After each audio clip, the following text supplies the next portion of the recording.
नमस्कार दोस्तों, मैं हूं विजय विद्रोही और आप देख रहे हैं अनकट। पश्चिम बंगाल में विधानसभा चुनाव के 2 चरण पूरे हो चुके हैं। तीसरा चरण का मतदान बस होने ही वाला है। लेकिन ना राहुल गांधी पश्चिम बंगाल आए हैं, ना प्रियंका गांधी पश्चिम बंगाल आई हैं। तो ये माजरा क्या है? आखिर इतना बड़ा राज्य है, 294 लोक विधानसभा की सीटें हैं, तो ये लोग वहां क्यों नहीं जा रहे हैं? असम में जा रहे हैं। असम में राहुल गांधी ने भी रैली की, प्रियंका गांधी ने भी रैली की और वहां से वो सीधा दक्षिण की तरफ राहुल गांधी चले गए, केरल चले गए, तमिलनाडु चले गए, पुडुचेरी चले गए, लेकिन बंगाल नहीं आए। भाई, असम से सटा हुआ बंगाल है, आप दौरा इस तरह कर सकते थे कि एक आध सभा पश्चिम बंगाल में भी कर लेते, लेकिन क्यों नहीं कर रहे? इसकी क्या वजह है? क्या इसकी वजह ये है कि कांग्रेस को लगता है, राहुल गांधी और प्रियंका गांधी को लगता है कि पश्चिम बंगाल में ना वो 3 में ना है, ना 13 में है, तो वो क्यों चुनाव प्रचार में जाएं, क्यों समय खर्च करें, क्यों समय की बर्बादी करें और उसके बाद मीडिया कहेगा कि राहुल गांधी ने देखिए इतनी रैलियां की पश्चिम बंगाल में लेकिन सीटें नहीं जीत पाए, प्रियंका गांधी ने देखिए इतनी रैलियां की लेकिन सीटें नहीं जीत पाए। तो कुल मिलाकर राहुल गांधी का और जो प्रियंका गांधी, जो गांधी नेहरू परिवार का जो जादू है, वो बंगाल पर नहीं चढ़ा, इस तरह की बातें करें। क्या इससे डर गए राहुल गांधी और प्रियंका गांधी? या फिर उन्हें ऐसा लगता है कि केरल के अंदर राहुल गांधी वायनाड से खुद लोकसभा के सांसद हैं, वहाँ पर सरकार बन सकती है, वहाँ 40 साल से परंपरा रही है कि एक बार यूडीएफ, एक बार एलडीएफ, तो क्यों ना वहाँ जोर लगाया जाए। केरल खाते में चला जाता है तो वो कांग्रेस से ज़्यादा राहुल गांधी के खाते में जाएगा। तमिलनाडु में एआईडीएमके और डीएमके का मुकाबला है, डीएमके के साथ मिलकर कांग्रेस चुनाव लड़ रही है, हालांकि उनके हिस्से में 25 सीटें आई हैं, लेकिन तमाम चुनावी सर्वे बता रहे हैं कि डीएमके एक तरफा जीत की तरफ बढ़ रही है। तो ऐसे में उस जीत का सेहरा खुद अपने सर पर भी कुछ कुछ बांधने के लिए राहुल गांधी और प्रियंका गांधी ज़्यादा उत्साहित हैं। असम के अंदर मामला लगातार टाइट होता जा रहा है। एक तरफ पहले 2 महीने पहले कहा जा रहा था कि जो एनडीए है, बीजेपी है, एक तरफा जीत की तरफ बढ़ रही है। अब कहा जा रहा है कि एनडीए और यूपीए में कशमकश बढ़ती जा रही है, संघर्ष बढ़ता जा रहा है और मामूली अंतर से हार जीत का फैसला होगा। जो कांग्रेस का गठबंधन है वो काम कर रहा है, इस तरह की चीज़ें सामने आ रही हैं। तो राहुल गांधी को क्या इसलिए ये तो नहीं लग रहा कि इसलिए असम में चुनाव प्रचार करना ज़रूरी है, क्योंकि वहाँ कांग्रेस की सत्ता में आने की संभावना है, बंगाल में कोई संभावना नहीं है। या फिर एक और बात उठ रही है कि क्या ममता बनर्जी और कांग्रेस के बीच कोई पैक्ट हो गया है? राजनीति में देखिए बहुत सारी संभावनाएं बनती रहती हैं, बिगड़ती रहती हैं, लेकिन इसके पीछे भी कुछ चीज़ें इस रूप में सामने आ रही हैं कि ममता को लगता है कि कांग्रेस भी वहाँ प्रचार प्रसार करने आएगी तो कहीं ना कहीं मुस्लिम वोट बढ़ सकता है और कांग्रेस को लगता है कि उनके हिस्से जब कुछ आने नहीं वाला तो क्यों ममता की मुस्लिम वोटों को छिटकने दिया जाए या उसमें कोई बंटवारा हो।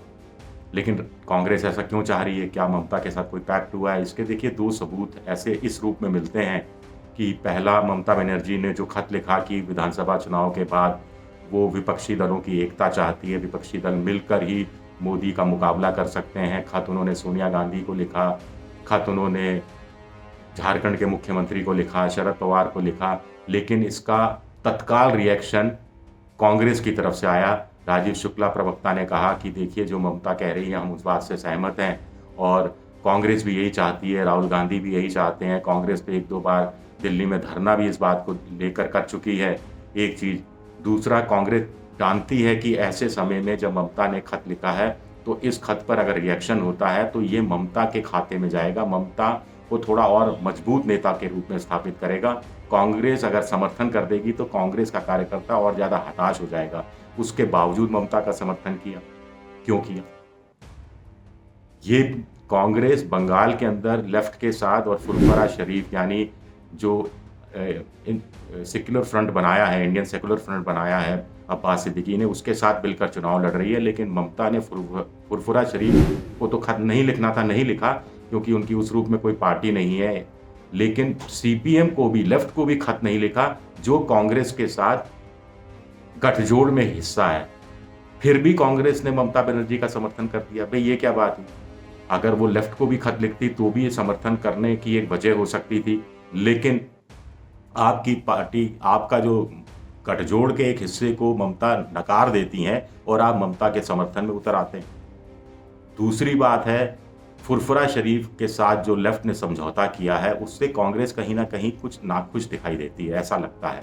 इसकी एक वजह है कि आपको ध्यान होगा कि ब्रिगेड ग्राउंड में जब कांग्रेस ने और लेफ्ट ने और फुरफुरा शरीफ के अब्बास सिद्दीकी ने मिलकर एक संयुक्त रैली की थी जिसमें बहुत भीड़ जुटी थी, उसमें अब्बास सिद्दीकी ने मंच से सीपीएम के जो लोग खड़े हैं, उम्मीदवार खड़े हैं, उनको वोट देने की अपील की थी। कांग्रेस पर वो खामोश हो गए थे। तब ये कहा गया था कि चूंकि कांग्रेस से उस रूप में समझौता नहीं हुआ था सीटों के बंटवारे को लेकर, सीपीएम ने अपने हिस्से की सीटें फुरफुरा शरीफ को कुछ दे दी थी, इसलिए फुरफुरा शरीफ के अब्बास सिद्दीकी सीपीएम उम्मीदवारों के समर्थन की बात कर रहे थे।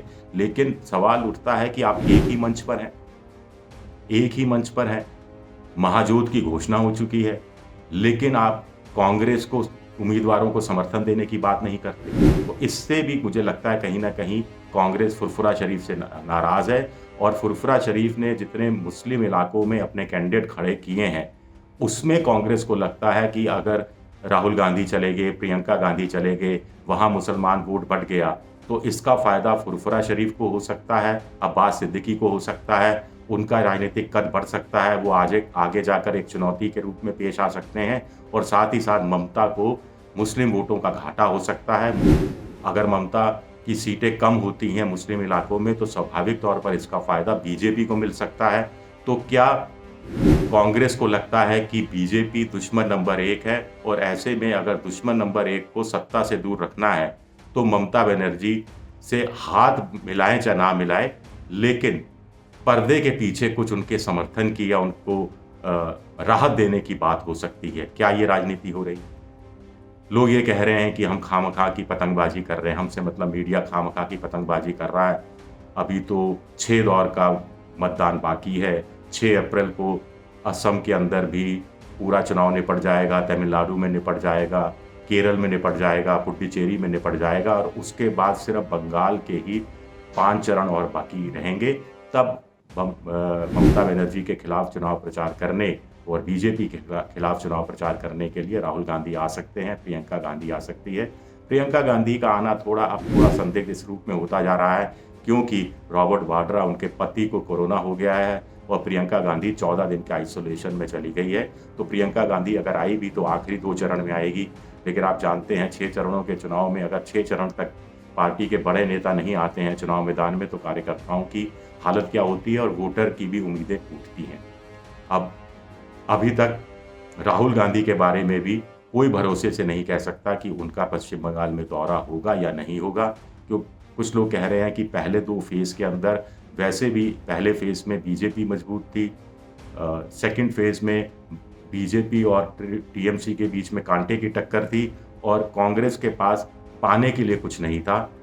और अब जहां अगले चरणों के चुनाव हो रहे हैं, उसमें कुछ मुस्लिम इलाकों में, मुस्लिम बहुल इलाकों में, मुर्शिदाबाद वगैरह के इलाके हैं, वहां चुनाव बाकी है, तो वहां कांग्रेस जा सकती है, स्ट्रेटेजिकली जा सकती है। तो इस तरह की तमाम बातें निकल कर सामने आ रही हैं, लेकिन अभी भी लोगों की जुबान पर यही आ रहा है कि आखिर बंगाल से प्रियंका गांधी और राहुल गांधी ने सियासी दूरी बनाकर क्यों रखी हुई। शुक्रिया आप सबका, बहुत बहुत शुक्रिया। अगर मेरा ये अनकट पसंद आए तो आप इसे अपने दोस्तों के साथ शेयर कीजिए, और इसे सब्सक्राइब करना मत भूलिएगा। शुक्रिया।